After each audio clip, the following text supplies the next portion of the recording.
இன்றைய இளைய தலைமுறை சட்ட வாட்சிக்கு கட்டுப்பட்ட ஒரு சமூகமாக மாற வேண்டும். போதவஸ்து குற்றங்கள் ஒழிக்கப்பட்ட சமுதாயமாக மாற வேண்டும். பாலியல் துஷ்பிரயோகங்கள், பாலியல் வல்லுறவுகள் இல்லாத ஒரு சமூகமாக மாற வேண்டும். எமது மாணவிகளை பாதுகாக்கும் சமூக கடமையை ஒவ்வொருவரும் தனது கையில் எடுக்க வேண்டும். இத்தகைய குற்றச் செயல்கள் இல்லாதொழிக்கப்பட்டு எமது இன்றைய இளைய தலைமுறை நாளைய தலைவர்களாக மாற்றுவதற்கு எமது சமூகம் முன்னிற்கு வர வேண்டும் என்பதே எமது அவா. சட்ட வாட்சிக்கு மதிப்பளித்து நீதிக்கு தலைவணங்கும் சமுதாயமாக,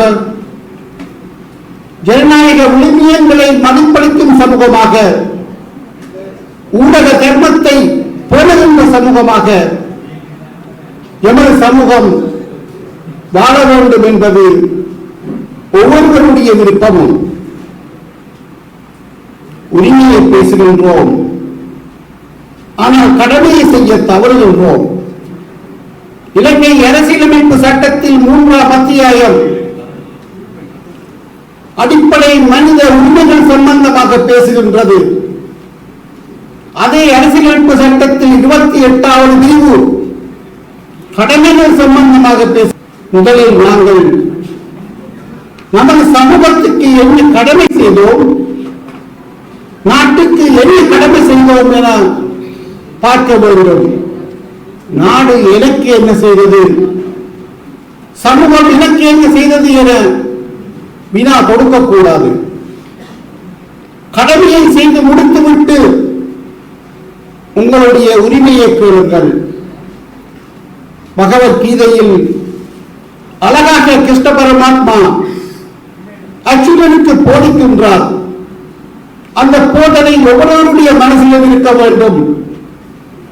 கடமை, நீதி, நேர்மை, நியாயம், தர்மத்தின் பால் இருக்க வேண்டும். அத்தகைய கடமைதான் நமது எதிர்கால இளைய சமூகத்துக்கு வழிகாட்டலாக அமையும். இன்று மாணவ மணிகள், மாணவ மாணவிகள் பாலியல் துஷ்பிரயோகம், பாலியல் வல்லுறவுகள் என பல பத்திரிகைகளில் வந்த வண்ணம் இருக்கின்றன. அது நிறுத்தப்பட வேண்டும். போதவர்க்கு கலாச்சாரம் எமது இளைய சமூகத்தில் விதைக்கப்பட்டுள்ளது. அது நிறுத்தப்பட வேண்டும். ஆனால் என்னுடைய தரவுகளின்படி 10-15% இத்தகைய போதவஸ்து மற்றும் குற்றச் செயல்கள் இடம்பெறுவதாக தரவுகள் தெரிவிக்கின்றன. இன்று நாம் கல்வி களஞ்சியத்தில் முன்னணியில் சென்று கொண்டிருக்கின்றோம். புலம்பெயர் தேசம் செல்வத்தில் எமது மக்கள் அங்கே வாழ்ந்து கொண்டிருக்கின்றார்கள். அத்தகைய செல்வமும் எங்கள் கையினுடைய கல்வியும் நாளைய இளைய சமுதாயத்துக்கு ஒரு வழிகாட்டலாக அமைய வேண்டும்.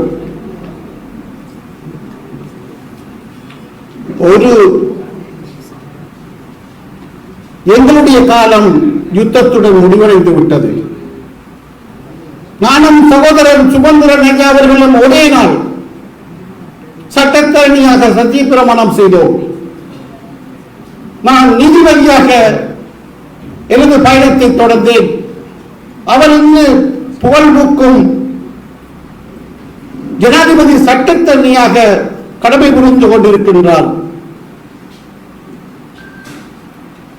சட்டம் ஒருவரை சட்ட மாமேதியாகவும் இன்னொருவரை நீதித்துறைக்கு அனுப்பியது.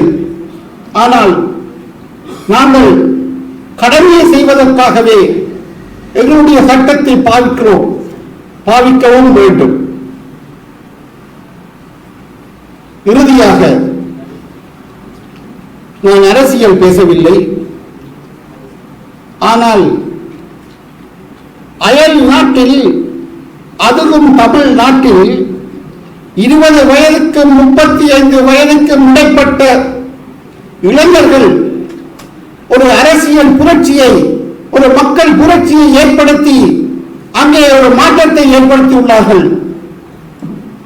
அத்தகைய அரசியல் புரட்சி எமது இளைய சமுதாயத்திடம் இருக்க வேண்டும். இன்று பல வழிகளில் செய்திகள் பரிமாறப்படுகின்றன. சகோதரர் ஸ்ரீகஜன் அவர்கள் இருக்கின்றார். 91ஆம் ஆண்டு நான் சட்டத்தரணியாக வந்தபோது நீதிமன்ற பத்திரிகை நிருபர் என்று பிரபலம் வாய்ந்த வீரகேசரி பத்திரிகையின் பிரதம ஆசிரியராக உயர்ந்து பத்திரிகை தர்மத்தை நிலைநாட்டிக் கொண்டிருக்கின்றார். எனவே இளைய சமுதாயம் மறந்துவிட வேண்டாம். இறுதியாக ஒரு சம்பவத்தை சொல்லி அமைகின்றேன். ஒருவர் கூறினார், 2000ஆம் ஆண்டு சகோதரர் சொபிஷம் கூறினார், 2000ஆம் ஆண்டு பிறந்தவர்கள் தற்சமயம் எங்களுடைய வரலாறு தெரியாமல் இருக்கின்றார்கள் என. 2016ஆம் ஆண்டு ஜாழ் மேல் நீதிமன்ற நீதிபதியாக இருந்தபோது வாள்வெட்டு, ஆவா குழு, போதவஸ்து என பலர் கைது செய்யப்பட்டு பிணைமனுக்கள் நீதிமன்றங்களில் தாக்கல் செய்யப்பட்டன. அப்பொழுது 6 அல்லது 7 19 வயதுக்கு குறைந்த இளைஞர்கள் ஆஜர்படுத்தப்பட்டார்கள். அனைவரும் கல்விமான்களின் பிள்ளைகள், கல்வி பணிப்பாளரின் பிள்ளை, அதிபரின் பிள்ளை.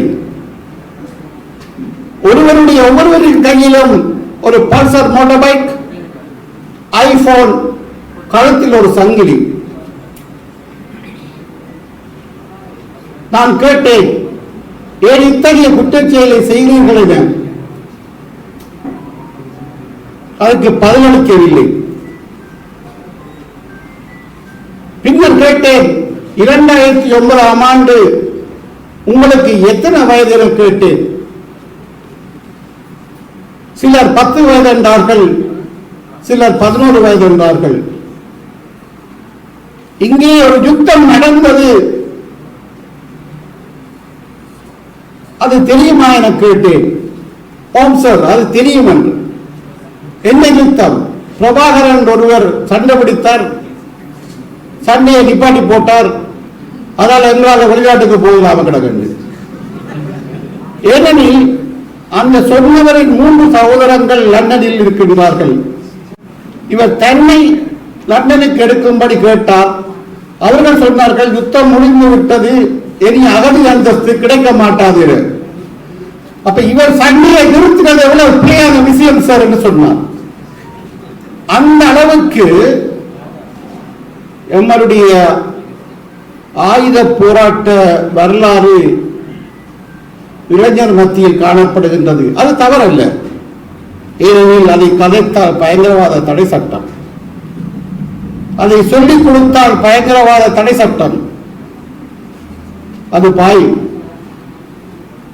வெளிநாடுகளில் உள்ள புலம்பெயர் தேசத்தில் உள்ள இளைஞர்கள், யுவதிகளுக்கு தெரிந்த எமது வரலாறு வடக்கு கிழக்கில் வாழும் எமது இளைஞர் யுவதிகளிடம் இல்லை. அதற்கு காரணம் பாதுகாப்பு சம்பந்தமான பயம். எனவே வன்செயல் வேண்டாம், வன்முறை வேண்டாம். நமது இளைய சமுதாயம் நாளைய தலைவர்களாக மாற வேண்டும். உணருங்கள், பெற்றோர் சொற்படி நடவுங்கள், ஆசிரியர்கள் சொற்படி நடவுங்கள், பெரியோர்கள் சொற்படி நடவுங்கள் என கூறி வாய்ப்புக்கு நன்றி தெரிவித்து நன்றி. வணக்கம்.